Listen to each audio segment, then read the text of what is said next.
পোতালার প্রাসাদের এই মুরালের প্রতিটি রঙে লুকিয়ে আছে ঐতিহ্য ও মানুষের সৃজনশীলতার জয়গান। দক্ষিণ পশ্চিম চীনের সিচাং স্বায়ত্তশাসিত অঞ্চলের রাজধানী লাসা। সেখানে আছে বিখ্যাত পোতালা প্রাসাদ। সেই প্রাসাদে রয়েছে ১৭০০ শতকের এক অনন্য মুরাল চিত্র। তরুণ চীনা শিল্পী আন নিয়ানছুর হাত ধরে এতে নতুন প্রাণ ফিরছে। প্রায় ৪০০ বছরের পুরনো এই শিল্প ঐতিহ্য সংরক্ষণ এবং নতুনভাবে উপস্থাপনে তিনি নিজেকে নিবেদিত করেছেন। জানব প্রতিবেদনে। কিছু রং শুধু সৌন্দর্যের জন্য নয়, বয়ে চলছে শতাব্দীর ইতিহাস।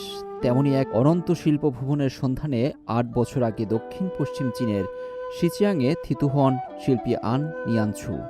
তুলির আঁচড়ে তিনি খুঁজে ফিরছেন তিব্বতী শিল্পকলার উত্তরাধিকার, যেখানে প্রতিটি রেখা, প্রতিটি রং যেন সভ্যতার ক্যানভাস।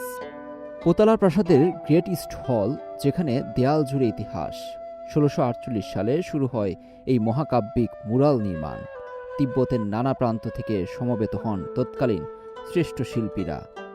তাদেরই একজন রাজদরবারের কিংবদন্তি চিত্রগুরু চোয়িং গাৎসো। পঞ্চম দালাই লামার আহ্বানে তিনি এমন সব মুরাল ও থাঙ্কা সৃষ্টি করেন যা আজও বিস্ময়।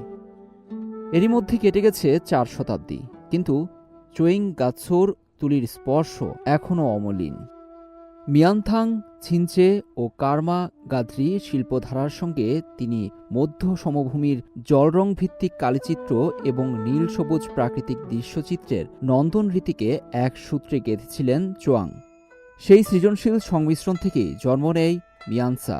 পোতালার প্রাসাদের এই মুরালের প্রতিটি রঙে লুকিয়ে আছে ঐতিহ্য ও মানুষের সৃজনশীলতার জয়গান।